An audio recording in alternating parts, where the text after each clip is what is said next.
IVC, Dale, Gatefold 33 here with another video.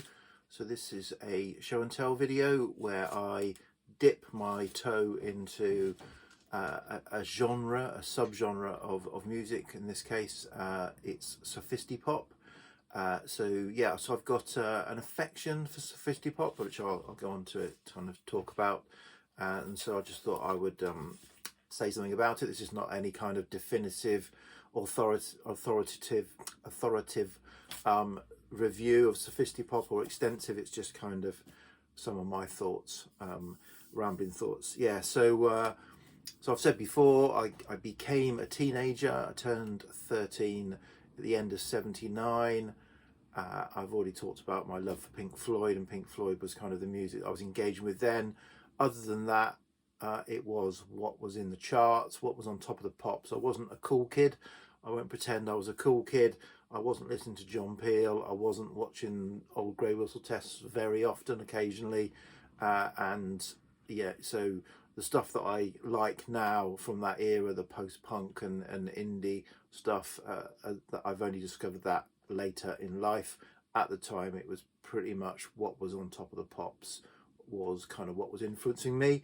And Sophisti-Pop was a genre that I found. I think I dabbled and tried to get into sort of new romantic sort of music at the beginning of the 80s, but it wasn't quite my thing. And I think Sophisti-Pop was kind of maybe a little bit of an offshoot from that, or kind of certainly related to it. Anyway, so I've got this theory that, you know, these things go around and what, you know, goes around comes around.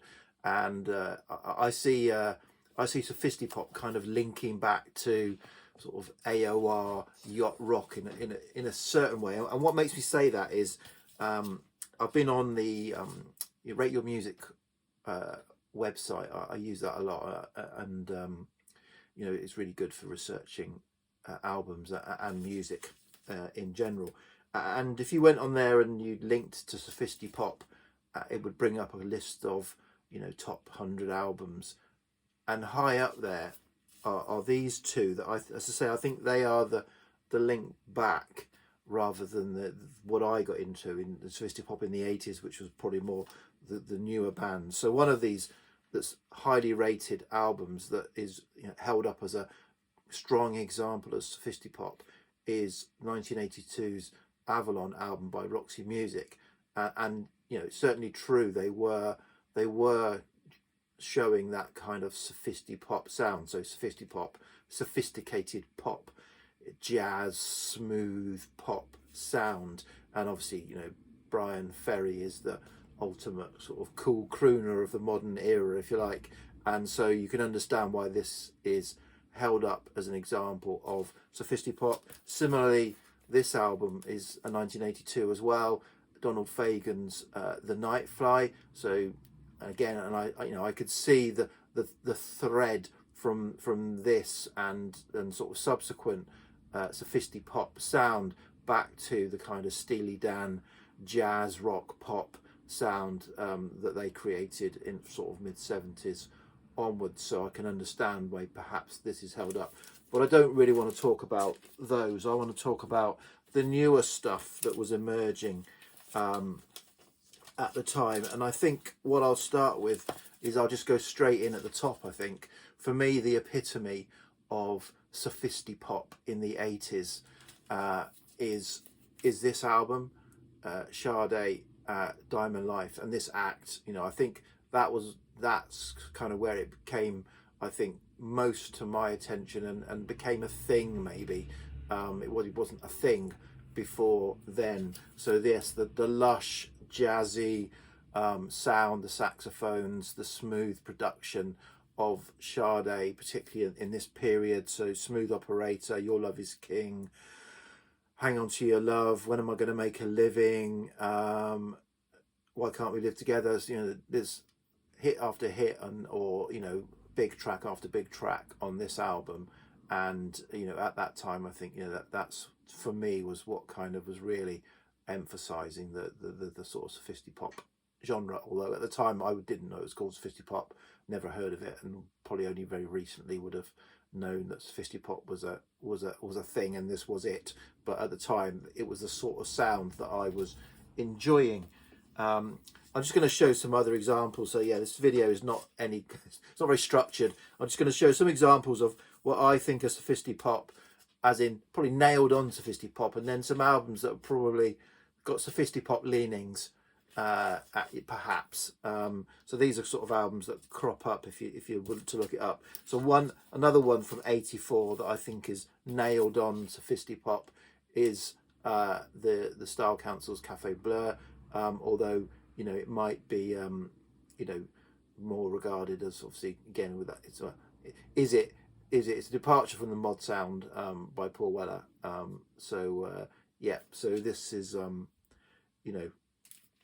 a good example for me, and an album that I really enjoyed at the time when it came out in 1984, and an album that I associate with that, although it was 4 years later, because they've got a similar look and feel to them, similar, but this is 1988's Idlewild by Everything But the Girl, another act, and obviously there are links because Tracy Thorn did performance on Cafe Bleu album, did some singing on it. So Tracy Thorn and Everything But the Girl, I think they kind of in the Sophisti-Pop genre, and this is an album that's probably towards the end of that period. They had other albums before this.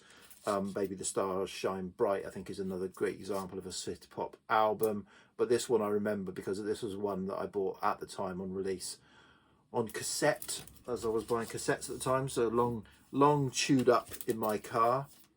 A couple of other examples, probably the earlier days, so the earlier 80s, is ABC's Let's Kind of Love. I think this has got a lot of Sophisti-Pop leanings in it. And this is an album I've only discovered in the last few years, but I certainly was aware of some of the singles. And Altered Images Bite, I think, is another.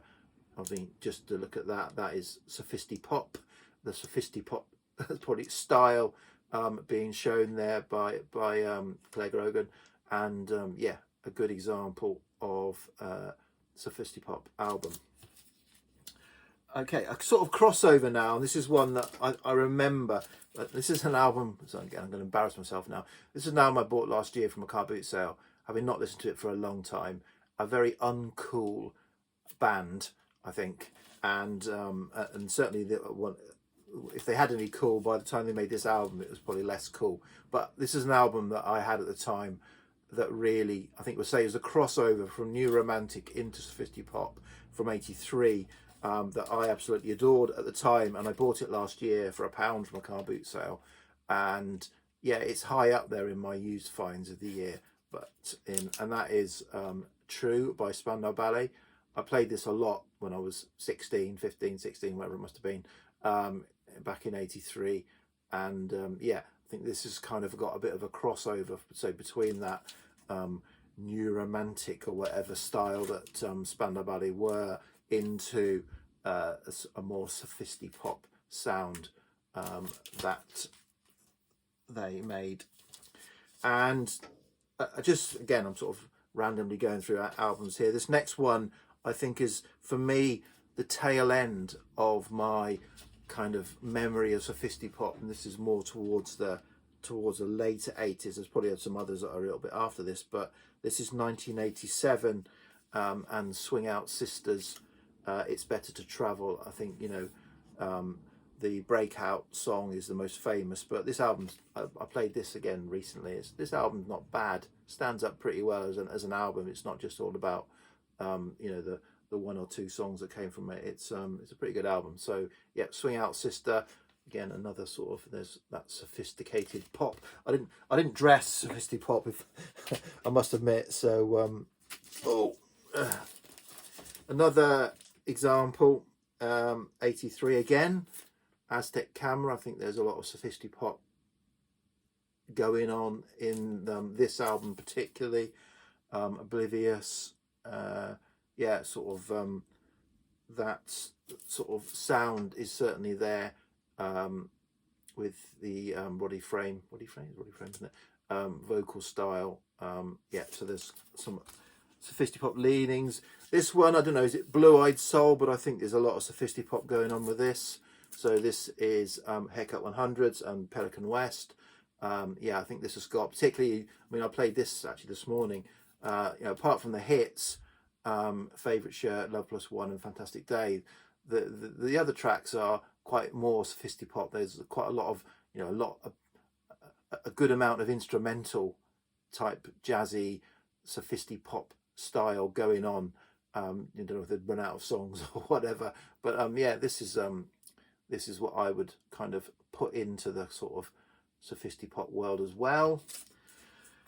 And now I'll finish with a few where we're kind of pushing the boundaries perhaps, but still they're classified in it. So even Terry Hall had his Sophisti-Pop leanings through the colour field. I think they're, you know, moved away from the two-tone sound and the scar sound or whatever of the specials through, you know, through the Fun Boy 3, and now when we're talking about here 85 colour field, I think this has got quite a Sophisti-Pop leaning.